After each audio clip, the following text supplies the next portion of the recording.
Olá pessoal, sejam bem-vindos a mais uma aula. Nesse pequeno vídeo, nós veremos algumas doenças relacionadas aos lisossomos. Agora nós veremos algumas doenças relacionadas aos lisossomos. A doença de Tay-Sachs. A doença de Tay-Sachs, DTS, resulta de um defeito na enzima que atua em uma das etapas da digestão intracelular de um gangliosídeo, substância normalmente presente nas membranas das células nervosas, mas que precisa ser continuamente reciclada por meio da digestão dos lisossomos. As autópsias mostram que as células nervosas dos doentes estão aumentadas devido ao inchaço dos lisossomos, que ficam repletos de gangliosídeos não digeridos. Os sintomas da DTS começam a se manifestar no primeiro ano de vida, por volta dos 2 anos de idade. A criança já apresenta sinais de demência e geralmente morre antes de completar 3 anos de idade. Silicose e asbestose. A silicose é comum em pessoas constantemente expostas a pó de sílica, como os trabalhadores de marmorarias e os ceramistas, entre outros. Os minúsculos cristais dessa substância ficam em suspensão no ar inalado e atingem os pulmões, nos quais são ingeridos por fagocitose pelos macrófagos, células de defesa que patrulham os alvéolos pulmonares. As partículas de sílica acumulam-se nos lisossomos dos macrófagos e acabam por perfurá-los, levando ao derrame de enzimas ativas e a prejuízos às células pulmonares. A asbestose é uma doença relacionada à inalação prolongada de poeira com alta concentração de fibras de amianto.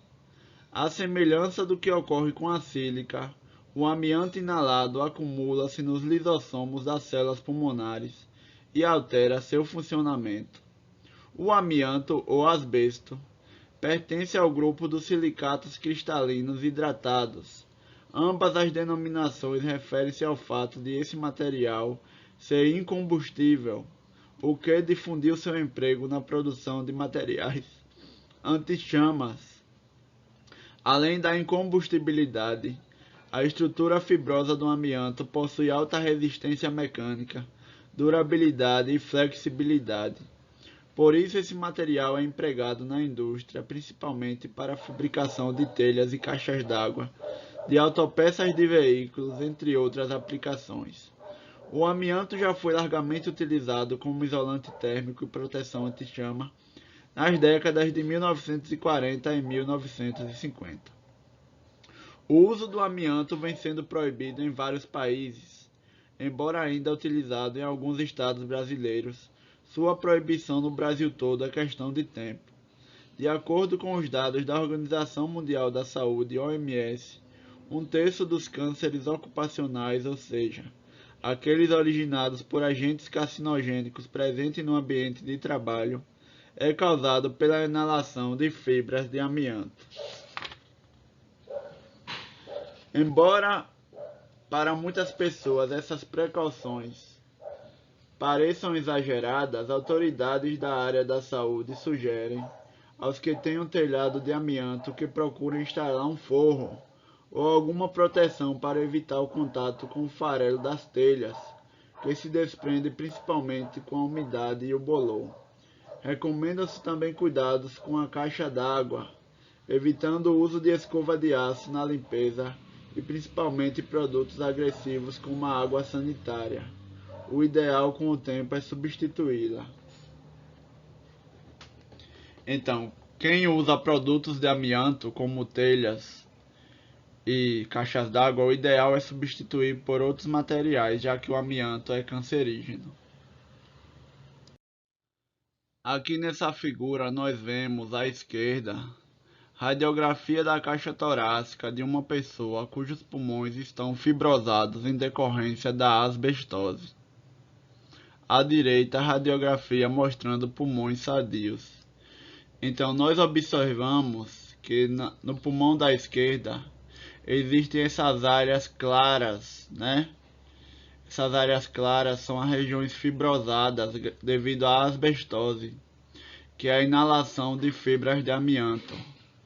Descobriu-se que o amianto, as fibras do amianto, se inaladas ou ingeridas, elas são cancerígenas e estão relacionadas ao câncer de pulmão e também câncer do intestino. Outras doenças relacionadas aos lisossomos são algumas encefalopatias espongiformes transmissíveis. Uma delas é a doença da vaca louca. A doença da vaca louca, ela acontece, também chamada de BSE, do inglês Bovine Spongiform Encephalopathy. Ela acontece por causa de uma degeneração lenta do sistema nervoso central, decorrente do acúmulo de uma proteína fibrosa infectante, conhecida como prion, geralmente adquirida pela ingestão de carne contaminada. O aspecto esponjoso do cérebro dos doentes deve-se ao acúmulo de fibras dessa proteína. Os surtos da doença da vaca louca no gado bovino da Inglaterra e de alguns outros países na década de 1980 e 1990 foram provavelmente causados pela prática de enriquecer a ração dos rebanhos com proteína animal derivada de carcaças. Animais eventualmente contaminados por prions tiveram suas carcaças reduzidas a pó e serviram de alimento a animais sadios contaminando-os.